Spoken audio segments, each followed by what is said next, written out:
안녕하세요. 저는 서울 근교에 사는 30대 후반 여자입니다. 저는 돈 5천만 원으로 유세란 유세는 다 부리는 남편놈과 시모에게 사이다 복수하고 이혼을 해버렸는데요.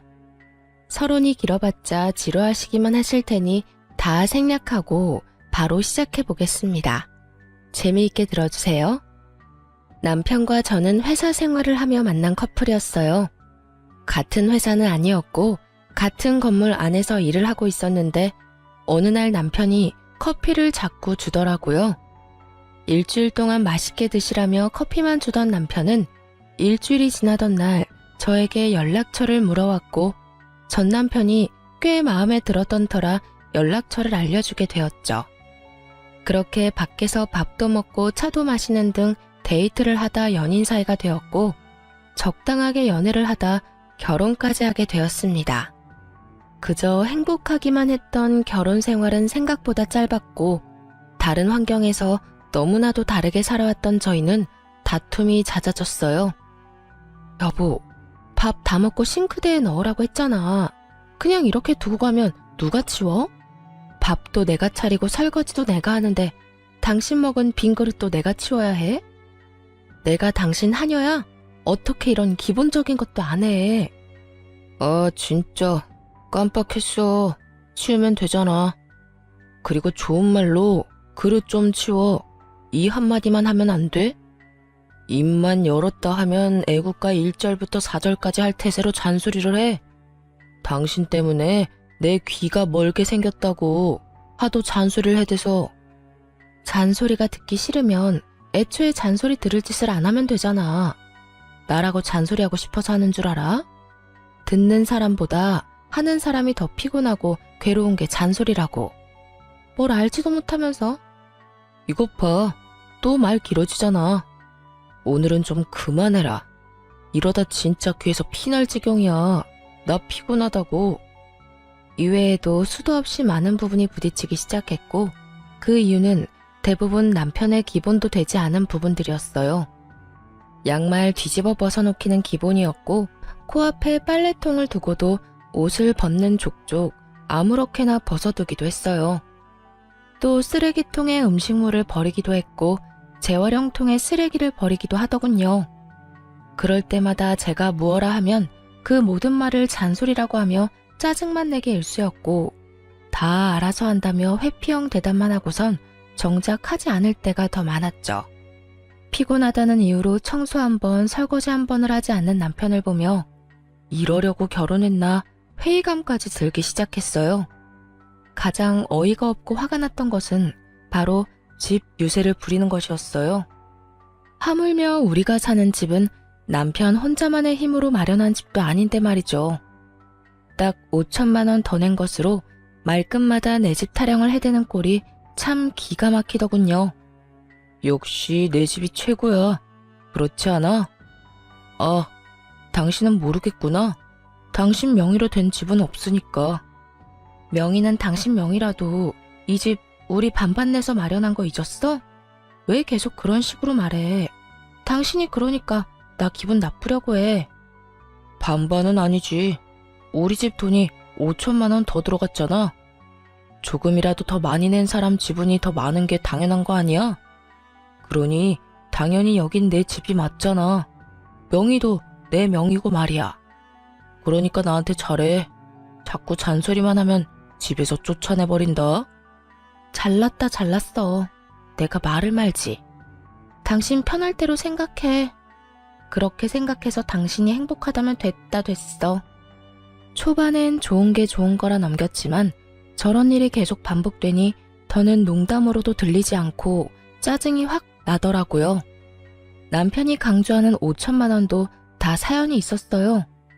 결혼을 할 당시에 모아둔 돈으로 집을 마련하기엔 턱없이 부족했던 저희는 대출을 내서 집을 마련하기로 했는데 그 사실을 양가 부모님께서 아시곤 도움을 주셨었죠. 친정에서 보태주신 돈 중 5천만 원 가량을 가전 가구를 포함한 결혼식에 필요한 비용으로 쓰게 된 것이었죠. 그래서 엄연히 말하자면 정확히 반반 결혼을 한 것이었어요. 그런 집이었지만 집을 마련할 당시 시모는 공동 명의가 아닌 남편 명의로 하라고 난리를 부려대더라고요. 아들, 명의는 당연히 네 명의로 하는 거지. 원래 집은 남자 명의로 하는 거야. 요즘 젊은 애들 공동 명의 타령들 해대는데 엄마는 절대 싫다. 네 명의로 해. 알겠지? 알겠어. 알겠다고. 당신도 괜찮지?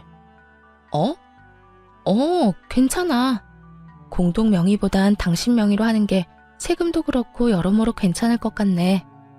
막무가내로 우겨대는 시모를 보며 황당하기도 했지만 그땐 이혼을 하게 될 거라곤 상상하지도 못했고 좋은 게 좋은 거란 생각을 하고 있던 터라 시모의 말에 따라 남편의 명의로 하게 되었죠. 세금 문제가 있기도 했고요. 대신 남편에게 신혼집은 엄연히 공동 명의이며 만약에 상황이 온다면 정확히 반반 나누기로 한다는 각서를 쓰게 했습니다.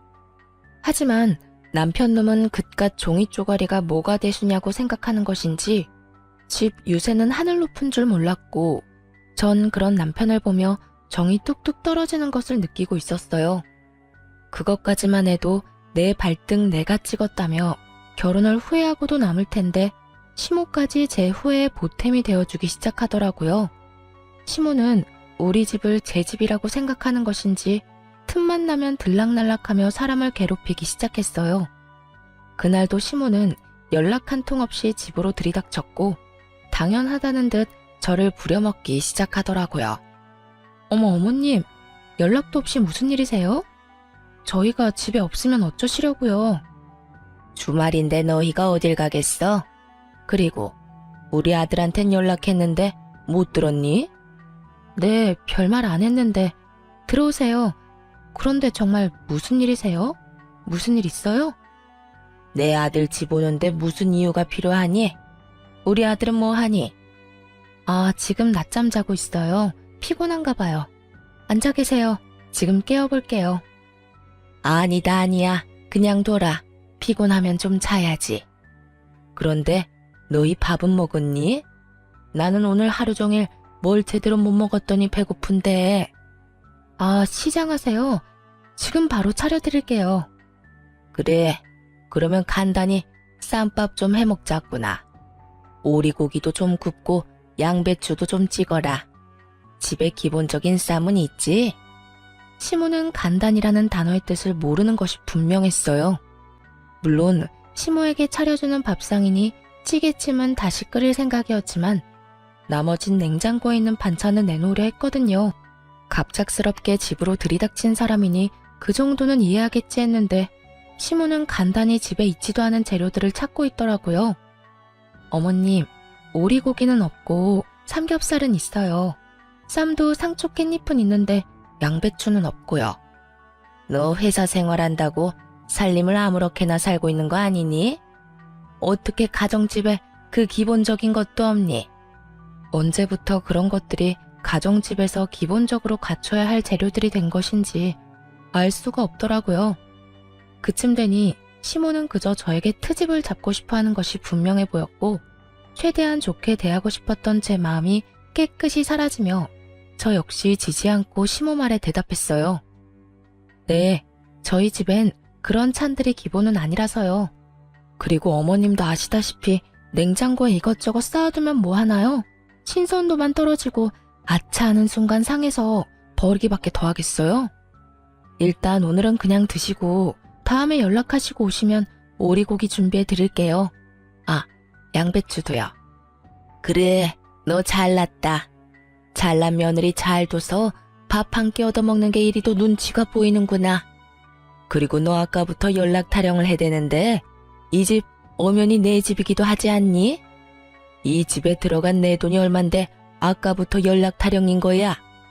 넌 네 집에 갈 때 연락하고 가니? 남편이 누굴 닮아 그 모양인가 싶었더니 시모가 남편과 똑같은 말을 하더라고요. 저는 이번에야말로 확실히 집어줘야겠다는 생각을 했고 시모를 똑바로 바라보며 이렇게 말했어요. 어머님, 이 집이 왜 어머님 집이에요? 엄연히 저희 부부 집이죠.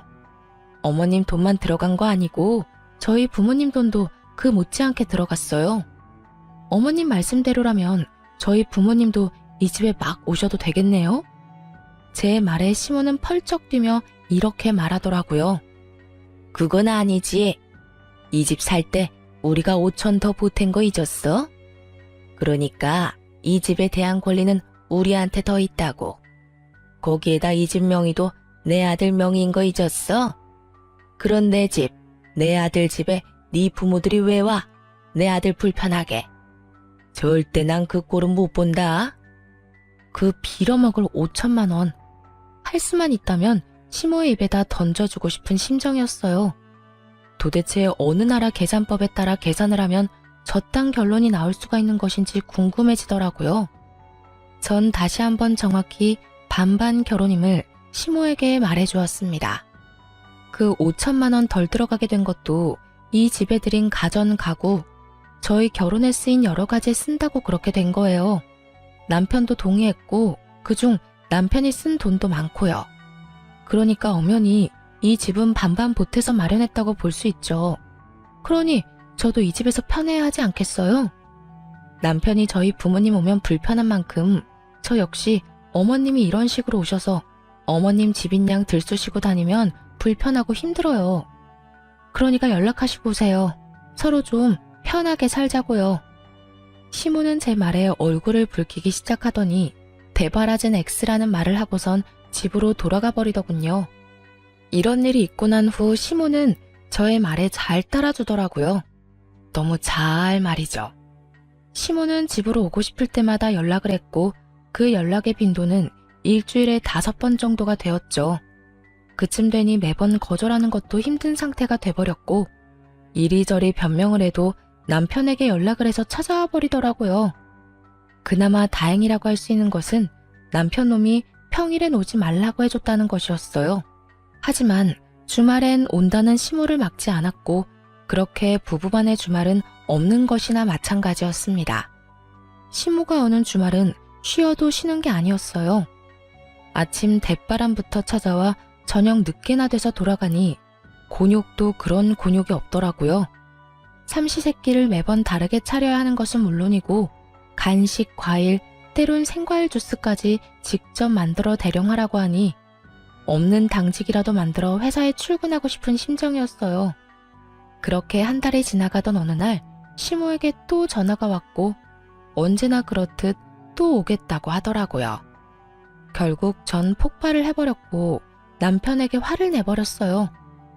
엄마, 내일 또 온대. 엄마도 많이 적적하신가 보네. 매주 이렇게 우리 집에 오는 거 보니까 말이야. 황당하더라고요. 시모가 혼자 있는 것도 아니고 시부가 버젓이 살아계시는데 적적함이라는 단어가 왜 나오는지 이유를 알 수가 없더라고요. 적적? 지금 적적하다고 했어? 아버님도 계시는데 적적하긴 뭐가 적적하시다는 거야. 아니, 당신 말대로 적적하시다고 해도 이건 아니지. 어떻게 매주마다 결혼한 아들 집에 올 수가 있어? 해도 너무하잖아. 너무하긴 뭐가 너무하냐? 외롭고 심심하면 아들 집 올 수도 있는 거지. 당신이야말로 너무한다 생각 안 해? 다른 사람도 아니고 부모님이 자식 집에 와서 시간 좀 보내겠다는데 이렇게 싫어하는 건 좀 아니지. 부모님이 한평생 우리 곁에 계시는 것도 아닌데 있을 때 잘해드려야 할 거 아니야. 돈 드는 것도 아니고 그저 집에 와서 시간 좀 보내고 싶다는데 그냥 그러려니 하고 넘어가. 그러려니? 당신 같으면 그러려니가 되겠어? 나 지난 한 달 동안 주말에 단 하루도 못 쉬었어. 하루가 뭐야? 깨어있는 시간 내내 제대로 쉬지도 못했다고. 당신만 회사 다니니? 나도 회사 다녀. 나도 일하는 사람이라고. 나도 주말에 쉬어야 하는데 어머님 때문에 제대로 쉬지를 못하고 있다고. 그런데 그러려니? 말이면 다인 줄 알아? 좀 적당히 좀 해, 적당히. 무슨 여자가 입만 뗐다 하면 말이 길어져? 적당히 할 줄을 몰라? 내가 일해서 엄마 온다고 할 때마다 그냥 오라고 하는 거야. 엄마라도 와야 당신이 조용하니까. 그제야 남편 놈이 죽어라 시모를 집에 오게 한 이유를 알겠더라고요. 아니, 잔소리를 하고 싶어서 하는 사람이 세상 천지 어디에 있나요? 다들 알다시피 잔소리를 듣는 사람도 피곤하겠지만 잔소리를 하는 사람도 그 못지않게 피곤하고 감정이 상하는데 남편은 전혀 그런 생각은 하지도 않고 그저 제 잘못으로 몰아가고 있더라고요. 뭐? 당신 지금 그걸 말이라고 해? 내가 틀린 말 했어. 당신 잔소리 심하게 하잖아. 그러니까 우리 엄마 오는 게 싫으면 잔소리 좀 하지 마. 그러면 우리 엄마 보고 오지 말라고 할 테니까. 남편은 도리어 저에게 화를 내며 저만 이상한 사람으로 몰아갔고 저는 이런 순간마다 이혼이라는 단어가 절로 떠오르게 되었어요. 하지만 그때마다 이런 걸로 이혼까지 해야 하나 하는 생각이 들기도 했고 바보 같은 미련 때문에 이혼을 쉽사리 결정할 수도 없었어요. 그렇게 피곤한 일상을 보내던 어느 날 친정 부모님께서 연락이 왔더라고요. 딸, 어디야? 집이야? 엄마, 나 집인데 왜? 오려고? 아빠랑 볼일 보러 나왔는데 마침 근처라서 잠시 들려도 될까 해서 전화했지. 너희한테 줄 것도 있고 해서 말이야. 혹시 피곤하니? 아니, 피곤하기는. 얼른 와요. 기다리고 있을게. 집으로 오신 부모님은 양손 가득 먹거리와 함께 영양제 등 몸에 좋은 것들을 사가지고 오셨고 전 이런 부모님을 그냥 보내기가 싫어 식사를 하고 가시라고 했어요. 부모님도 저희 집에 처음 오셨던 터라 구경도 할 겸 시간을 보내다 가겠다 하시더라고요. 저는 부모님과 대화를 나누는 와중에도 온 신경이 안방에 가 있었어요. 왜냐하면 부모님이 오셨단 걸 뻔히 아는 남편놈이 인사는커녕 안방에서 나오지도 않고 있었기 때문이었죠. 도대체 이게 무슨 경우인가 싶더라고요. 이건 정말 선을 넘는 행동이잖아요. 그래서 전 부모님의 눈치를 살피다 안방으로 들어가게 되었고 방에서 침대에 누워 휴대전화를 보며 낄낄거리는 남편을 보는 순간 화가 머리끝까지 치솟았어요. 당신 지금 뭐해? 우리 아빠 엄마 오는 소리 못 들었어? 들었어. 태연해도 너무 태연한 목소리였어요. 남편은 굳이 길게 말하지 않았지만 그래서 어쩌라고 라는 뒷말이 들리는 듯 하더군요. 전 밖으로 목소리가 새어나가지 않도록 조용히 남편에게 말했어요. 들었으면 나와서 인사는 해야 할 거 아니야? 그 정도는 예의 아니야? 이젠 내가 인사하는 것까지 알려줘야 해? 나 피곤하단 말이야. 그냥 나 잔다고 그래. 깊게 잠들어서 못 깨운다고 하면 되잖아. 정 안 되겠으면 그냥 나 없다고 그래. 내가 아예 안 나갈 테니까. 당신 지금 그걸 말이라고 해? 아무리 피곤해도 우리 아빠 엄마가 왔는데 인사도 안 할 수가 있어. 불편한 걸 어떻게 해. 나 불편한 거 싫단 말이야. 주말엔 마음 편히 쉬어야 평일에 또 열심히 일할 거 아니야. 근데 오셨으면 주실 것만 주시고 가면 되지. 식사는 또 왜 하고 가신다는 거야? 아니, 애초에 주말에 찾아오신 거부터 좀 아니지. 너 진짜 말 다 했어? 네 엄마가 주말마다 찾아와서 삼시세끼 다 먹고 가는 건 되고 우리 부모님은 아예 와서도 안 된다는 이 말이니? 딸이랑 아들이랑 같아? 딸은 시집가서 출가 외인 아니냐. 여전히 침대와 한몸이 되어 입만 살아 움직이는 남편을 보는데 머리털을 다 뽑아주고 싶었어요. 이기적인 논리로 개소리를 하는 남편에게 하고 싶은 말은 많았지만 이야기가 더 길어지면 밖에 계신 부모님이 눈치를 채실 것 같더라고요. 그래서 전 남편을 두고 방에서 나왔고 부모님께는 남편이 피곤하다며 대충 얼버무렸습니다. 아, 남편이 많이 피곤한가 봐. 요즘 회사 일이 바빠서 오늘 아침까지 집에서 일하다가 좀 전에 잠들었거든. 그래서 그런지 깨워도 못 일어나네. 그냥 자게 두고 우리끼리 맛있는 거 먹자. 나중에 일어나면 전화하라고 할게. 아유, 전화도 됐어. 피곤하면 자야지. 밥이야 맨날 먹는 건데 뭘. 그냥 자게 두고 나중에 일어나고 큰 소리 내지 마. 엄마의 말을 듣는데 부모님께 더욱 죄송해지더라고요. 이때껏 제가 너무 바보처럼 참고 살아 남편이 우리 부모님까지 무시하나 하는 생각이 들기도 했고요. 그렇게 시작된 식사 자리, 마냥 좋을 순 없는 상황이었죠. 저는 저대로 웃고는 있는데 웃는 것이 아니었고, 부모님은 부모님대로 눈치를 살피시느라 밥을 씹지도 않고 삼키고 계셨고요. 그렇게 눈코 뜰 새 없이 식사를 마친 부모님은 서둘러 돌아가 버리시고 저는 그간 참아왔던 분노가 터져버렸어요. 당신 진짜 해도 해도 너무한다. 우리 부모님을 무시해도 정도가 있지. 어떻게 진짜 안 나와볼 수가 있어? 당신 이거밖에 안 되는 인간이었어? 내가 뭘 어쨌다고 그래. 내가 피곤하다고 안 나간다고 했잖아. 장인어른 장모님이 뭐라고 하신 것도 아니고 식사 잘하시고 가셨으면 된 거 아니야? 당신이 보기엔 잘 드시고 가신 것 같아? 국 반찬은 그대로 있고 밥만 드시더라. 그 밥도 제대로 씹지도 않고 삼키시고. 딸 집에 처음 왔는데 우리 아빠 엄마가 이딴 취급이나 받고 가셔야 했어? 어쨌든 밥은 다 드셨네. 아예 쫄쫄 굶고 간 것도 아니잖아. 아 진짜 사람 피곤하게 좀 만들지 마. 뭘 잘한 게 있다고 화를 내는 남편 놈을 보며 저 역시 참지 않고 쏘아붙였어요. 내가 어머님 왔을 때 어떻게 했는지 기억 안 나? 나도 피곤하고 힘든데도 삼시세끼 다 해드리고 간식에 과일까지 다 대접해드렸어. 내가 한 만큼 해달라는 것도 아니었잖아. 그냥 나와서 인사하고 밥 한 끼 같이 먹자는 건데 그것도 힘들어? 힘들어.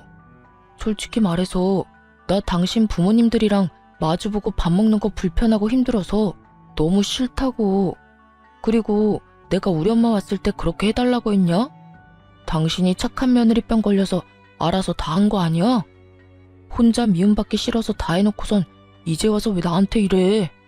그렇게 싫었으면 당신도 나처럼 아예 방에서 안 나오면 되는 거잖아. 사랑하는 남자의 부모님이기에 잘 대접하고 싶었던 저의 마음을 착한 며느리병이라고 하더군요. 그런 남편의 비수꽂는 말을 듣는데 제 마음속 무언가가 와장창 깨지는 느낌이 들었어요. 착한 며느리병? 당신 정말 그렇게 생각하고 있었어? 와, 진짜 내가 기가 차서 말이 안 나온다. 난 있잖아. 착한 며느리병도 아니고 칭찬받고자 한 일도 아니었어. 난 그저 내가 사랑하는 남편의 부모님이니까 내가 힘들고 지쳐도 할 수 있는 것까진 최선을 다해 대접해드리고 싶어서 그랬던 거라고. 그러니까 누가 그렇게 하라고 했어? 앞으로 하지 말라고. 그렇게 힘들고 지치는데 왜 해? 당신 바보야? 바보? 그래, 당신 말이 다 맞네. 내가 바보였네. 알겠어. 그러면 앞으로 나도 당신처럼 어머님이 오든 말든 안방에서 안 나와도 상관없다 이거지? 알겠어. 당신 후회하지 마. 후회는 무슨? 당신이 어떻게 하든 후회 안 할 테니까 앞으로 당신도 내가 어떻게 하든 상관하지 마. 결국 남편은 잠자고 있던 제 코털을 건드렸고 전 결혼하고 처음으로 시모의 방문을 기다리게 되었습니다. 며칠 뒤 기다리고 기다리던 시모에게서 집으로 온다는 연락이 왔고 전 안방 열쇠와 먹거리를 챙겨 안방에 들어가 문을 잠가버렸어요. 네, 저는 남편이 권한 대로 그리고 남편이 제 부모님께 한 그대로 하기로 한 것이었죠. 여보, 엄마 왔어. 나와. 여보, 엄마 왔다니까. 뭐 하는 거야 도대체? 문이 왜 잠겨있지? 여보, 여보, 여보! 남편은 밖에서 문을 두드리며 소리를 질러댔고 전 휴대전화로 보고 있던 동영상 소리를 최대치로 올려버렸어요. 이게 무슨 소리야? 쟤 지금 방에서 TV 보고 있니? 이게 감히 시어머니가 왔는데 이게 무슨 짓이야? 어디 버르장머리 없게 인사는커녕 얼굴도 안 내밀어. 저게 나를 무시해도 유분수지. 이게 뭐 하는 짓이야? 시모는 노발대발하며 갖은 험한 말들을 쏟아내고 있었고 남편 역시 자기가 한 짓은 기억나지도 않는 것인지 지치지도 않고 문을 두드리더군요. 그렇게 1시간쯤 지났을까요? 시모가 이를 바득바득 깔며 이렇게 말했어요. 내가 가만히 있을 줄 알아? 두고 봐 너. 시모가 돌아가는 소리가 들리고 문을 열고 거실로 나갔더니 남편 놈이 씩씩거리며 저를 쏘아보더라고요. 당신 미쳤어? 이게 뭐 한 짓이야? 뭐 하는 짓이긴 다 당신한테 배우고 당신이 시킨 대로 하는 짓이지. 뭐? 당신이 그랬잖아. 다음에 어머님 오시면 나한테도 안방에서 나오지 말라며. 당신 시킨 대로 한 것뿐인데 왜 화를 내? 그 말을 곧이 곧대로 믿는 사람이 어디 있어? 그냥 한 말이잖아. 그냥 당신 잔소리 듣기 싫어서 아무렇게나 나오는 대로 한 아무 의미 없는 말. 당신한텐 아무 의미 없는 말일지 몰라도 나한테는 아니었어. 그러게 말을 할 땐 생각을 좀 하고 말을 하지 그랬어. 아, 그리고 어머님껜 당신이 잘 말해줘.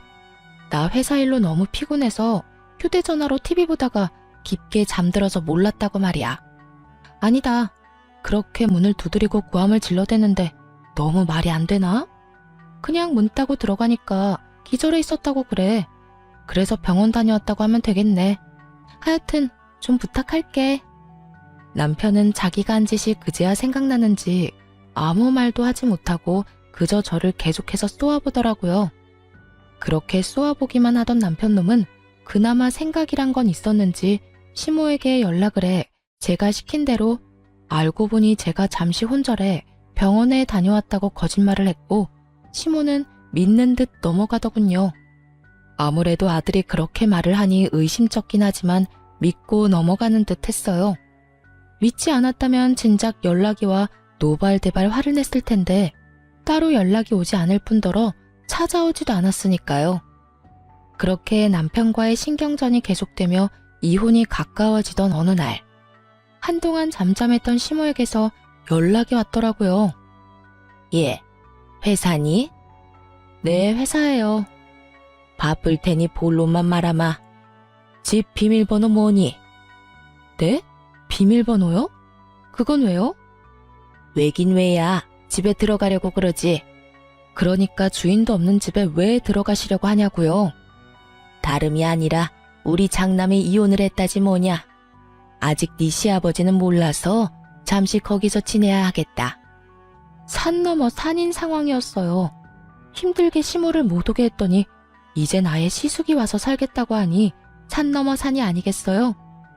가족끼리 어려우면 도울 수도 있다고들 하시는데 저 역시 그렇게 생각합니다.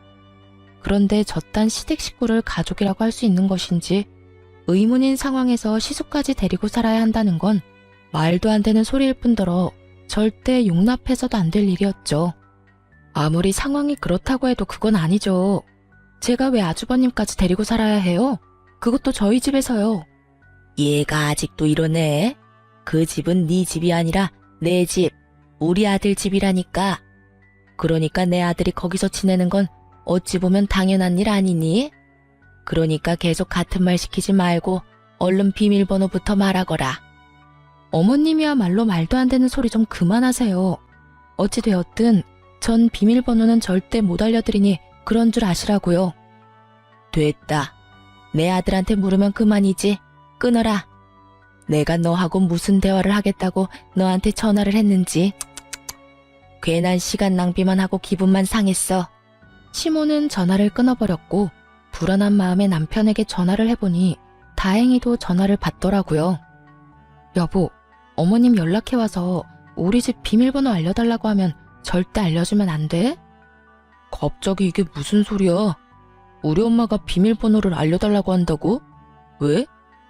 아주버님 이혼하셨는데 아직 아버님이 몰라서 한동안 우리 집에서 지낸다잖아. 이게 말이나 돼? 하여튼 당신 비밀번호 절대로 알려주지 마.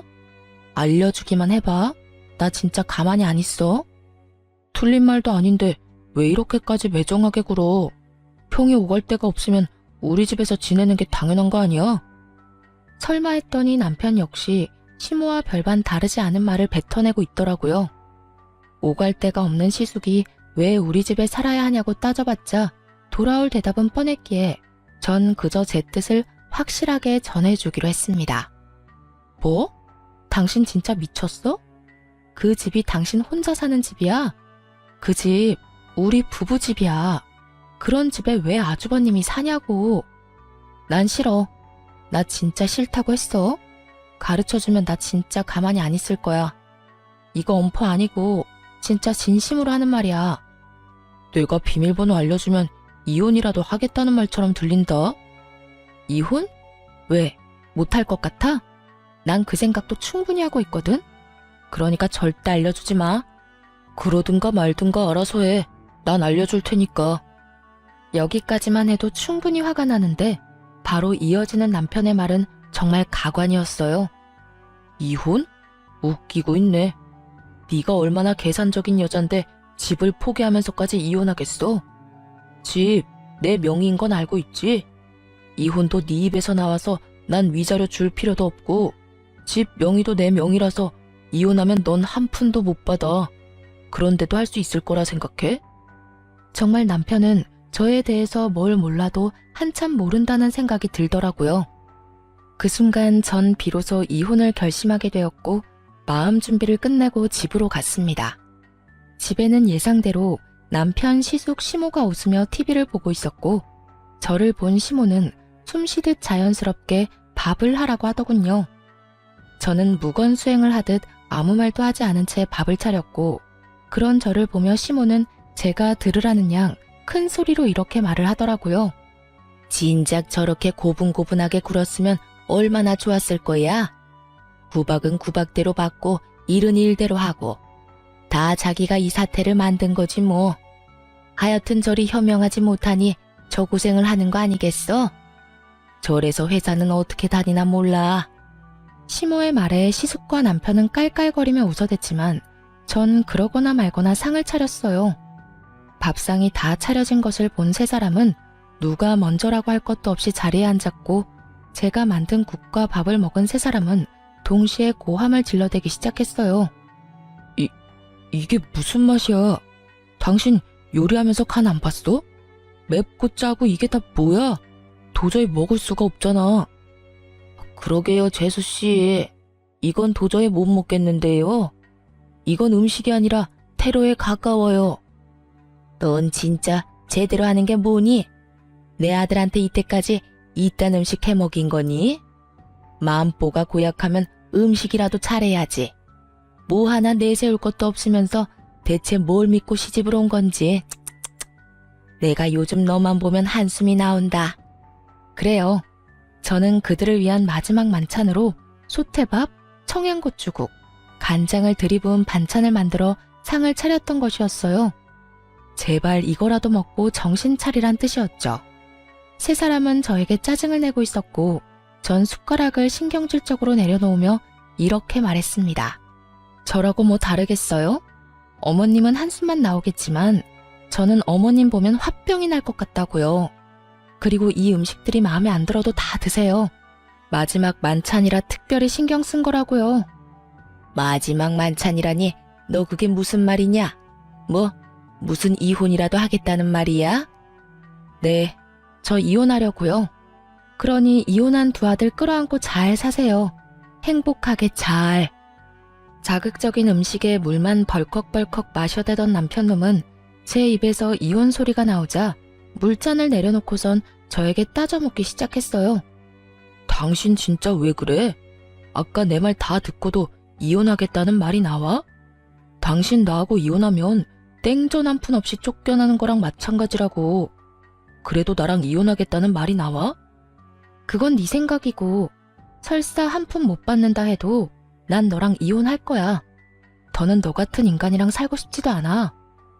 뭐? 너 같은 인간? 당신 진짜 말 가려가면서 못해? 여기 우리 엄마도 계신 거 몰라? 그렇게 어른 공경할 줄 아는 놈이 우리 부모님 왔을 땐 그따위로 행동했어? 말 가릴 줄 아는 놈이 나한테는 그따위로 말했냐고. 다 네가 하는 대로 돌려받는 줄 알아. 남편은 지은 죄가 있으니 입을 닫아버렸고 시모는 남편이 저에게 밀린다 싶으니 나서기 시작했어요. 아들, 됐다. 그냥 이참에 이혼해버려. 들었지? 당신 엄마도 이혼하라고 하잖아. 그러니까 구질구질하게 굴지 말고 이혼 좀 하자. 너 지금 구질구질이라고 했니? 아무리 본데 없이 컸다 해도 그렇지 어른 앞에 두고 어떻게 그딴 말을 짓거릴 수 있는 거야? 제가 본데 없이 컸으면 어머님은 아들을 얼마나 엉망으로 키웠길래 둘 다 저 모양 저 꼴이에요? 남의 집 귀한 자식 욕하기 전에 어머님 자식 교육이나 똑바로 시키세요. 이혼할 마당에 겁날 것이 없었던 저는 하고 싶은 말을 그냥 다 해버렸고, 시모는 이런 저를 보며 화를 내려나 싶더니 이내 입을 다물곤 남편에게 이렇게 말하더군요. 얘 말하는 거 다 들었지 아들? 그냥 이혼해버려. 그렇지 않아도 저딴 며느리 갈아치우고 싶었는데 잘 됐어. 집도 네 명이겠다. 너한텐 이혼이 여러모로 이득이니 그냥 해버리고 좋은 여자 찾아서 재혼이나 하거라. 집 있겠다, 능력 있겠다. 우리 아들 처녀한테 장가갈 수 있을 것이야. 시모의 말에 남편 역시 그렇게 하는 게 좋겠다며 저에게 이혼을 하자고 했고, 시숙은 동생이 이혼을 하든 말든 그저 쭉 살 곳이 생겼다며 기뻐하더라고요. 그래, 하자. 누가 이혼하자면 못할 줄 알아? 나도 당신 같은 여자한테 미련 없다 이거야. 불쌍해서 데리고 살아줬더니 고마운 줄도 모르고. 당장 이혼해, 당장. 그러면 나 이 집에서 쭉 살아도 되는 거야, 엄마? 아싸. 그렇지 않아도 어디 가서 살아야 하나 걱정이었는데. 그래, 우리 장남. 앞으로 그냥 여기서 살면 돼. 여기 네 동생 명의로 된 네 동생 집이야. 이혼해도 명의가 네 동생 거라 아무 상관없어. 그러니까 여기서 새 출발해. 이렇듯 파렴치하게도 기뻐하는 새 인간에게 그들에겐 잔인하지만 저에게는 즐거운 진실을 알려주고 싶었지만 우선 즐기게 두기로 했습니다. 일단 그들은 세 사람인 반면에 저는 혼자이기도 했고 희망과 꿈이 클수록 절망도 클 것이라 생각했기 때문이죠. 저는 짐을 싸 친정으로 갔고 친정에서 이혼을 진행하게 되었어요. 빨리 이혼하고 싶어 이혼 노래를 부르던 남편놈과 시댁것들은 이혼이 진행되면 될수록 얼굴이 사색이 되어가더군요. 그 이유는 자신들의 뜻대로 되는 것이 단 하나도 없었기 때문이었어요. 저는 남편이 각서를 쓴 다음날 바로 공증을 받았을 뿐만 아니라 만일을 대비해 녹음까지 해놨었죠.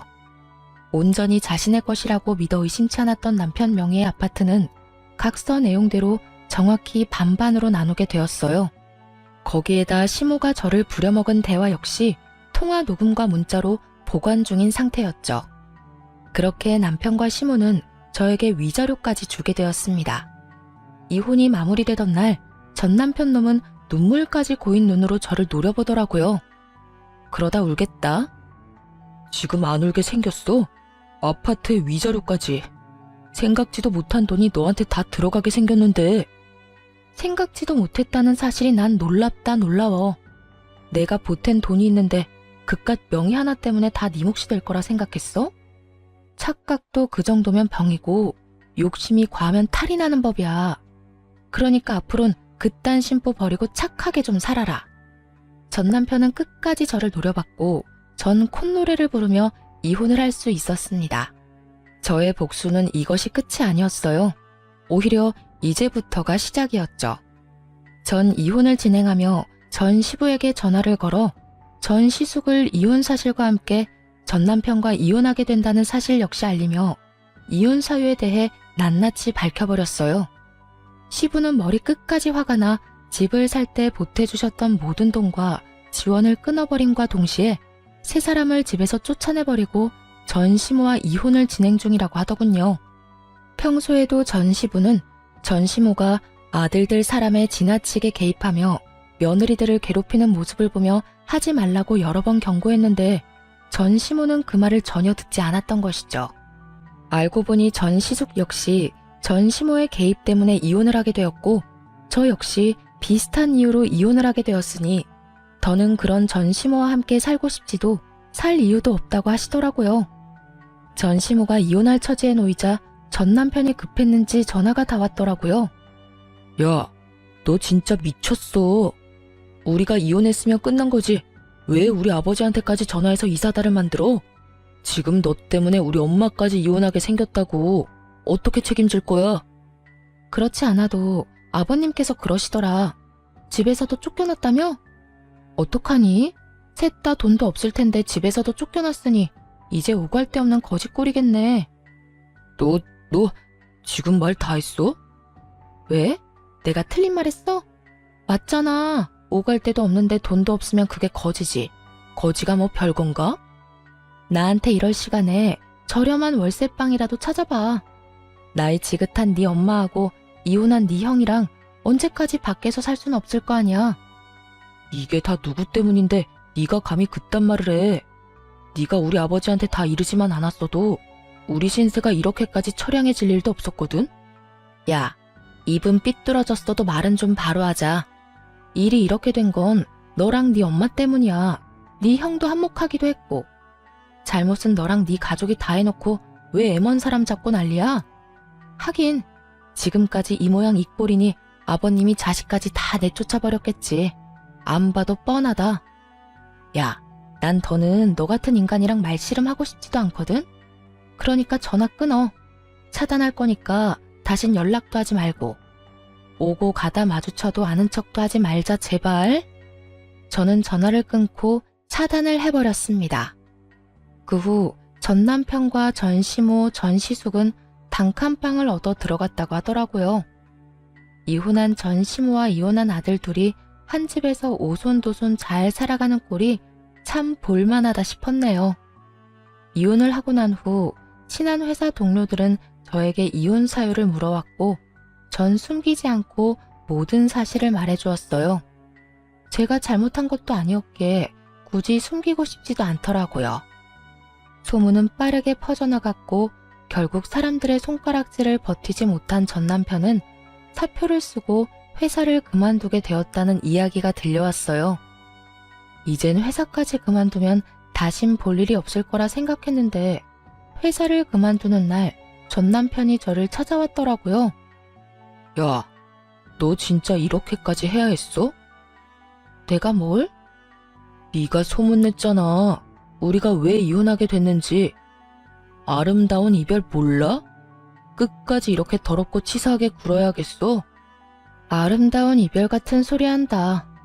너는 아름다운 이별이 하고 싶어서 아파트 혼자 다 가지려고 했어? 그것도 너 혼자 산 집도 아니고 반반 보태서 마련한 집을? 양심이 없어도 적당히 없어야지. 다 네가 지은 죄값 네가 다 받는 거라고 생각해. 그리고 소문 중에 틀린 말도 없었잖아. 안 그래? 틀린 말은 없었어도 그렇게까지 다 말할 필요는 없었잖아. 그냥 성격 차이라고 해줄 순 없었어? 그래도 우리가 살았던 정이 있는 건데 이렇게까지 나를 끝까지 몰고 가야만 했었냐고. 난 그저 묻길래 있는 사실 그대로 말해준 것뿐이야. 그리고 소문이야 어떻듯 당신 당당했잖아.